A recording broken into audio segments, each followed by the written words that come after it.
Welcome to No Rules Review with your host, Ethan Millay. Hey everybody, welcome back to another No Rules Review. Today we're going to look at a little game from Splotter called Kiek.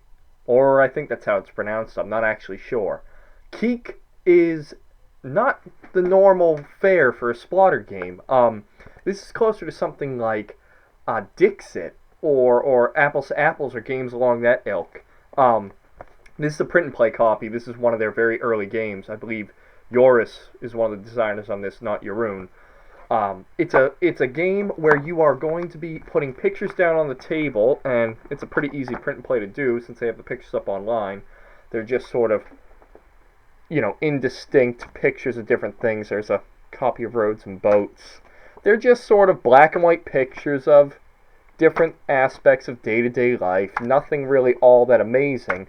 There will be 5 of these on the table, and I know this sounds like rules, but this is just to let you know how the game plays.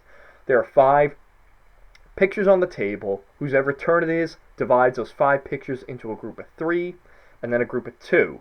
And everybody else at the table has to try to guess what one-word thing makes a group of 3 different than the group of 2. You both get points if because the person whose turn it is will write down what that word is.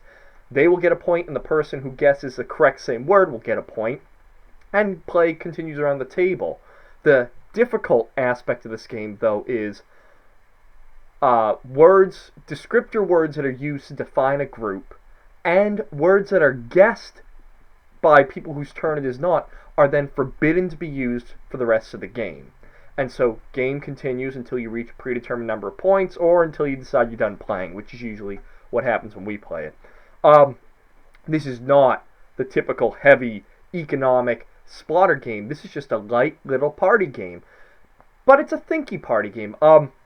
If you're somebody who loves Splotter games, and you're looking for something that would be like a Dixit or Apples to Apples, this is one you can do. You don't even need to do the whole production like I did. Just grab a bunch of photographs, and of course nowadays, with everything being digital, people are going to say, where am I going to find photographs? Get a bunch of old photographs and just use those. It's pretty simple. You will need to have paper for everybody to write with and a writing utensil for everybody to write with. And honestly, we don't do this, but it'd be so nice because my one big issue with this game is keeping track of all of the words that have been used. Because you have to have some master list that everybody can look at.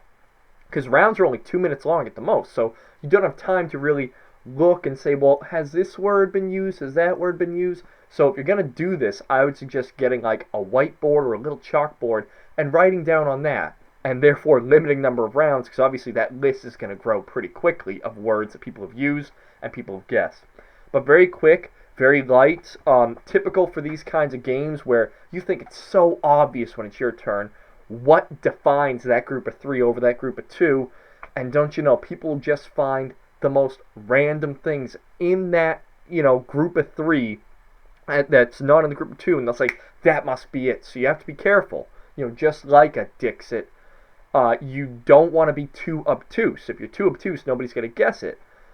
There's nothing that hurts you from being too obvious in this one, though. But I'll tell you, you try to be as obvious as possible, and in the early rounds, you can score a lot of points, but those obvious clues like people or car disappear because people can't use those anymore. So as you go and the pictures keep getting used, and also between rounds, certain pictures will stay, certain pictures get replaced. So you have some of the same pictures, some new pictures each round.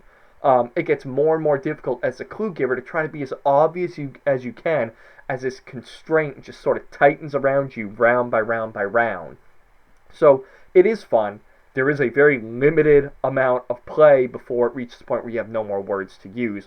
But it's not meant to be anything long. It's a, 10 to 20 minute light filler game. You can play it between games of roads and boats and antiquity if you want. I wouldn't say go out and hunt down a real copy of this because they don't seem to exist in a while. But if you're just looking for something, if you want to try your own sort of like print out your own game at home, again, this is a very easy thing to do. You just need photographs, pencil, and paper. So with that, I would recommend Kiek for anybody who's looking for a slightly more thinky, slightly more thinky filler Splotter game. And there's not many Splotter filler games out there. This has been Ethan Millay. This has been another No Rules review. If you like what you see, share, like, subscribe. That's always great. Comment below if you want to, and I will see you next time. Bye-bye now. This has been another No Rules review by Ethan Millay. If you enjoyed this video, consider sharing, commenting, liking, and most importantly, subscribing.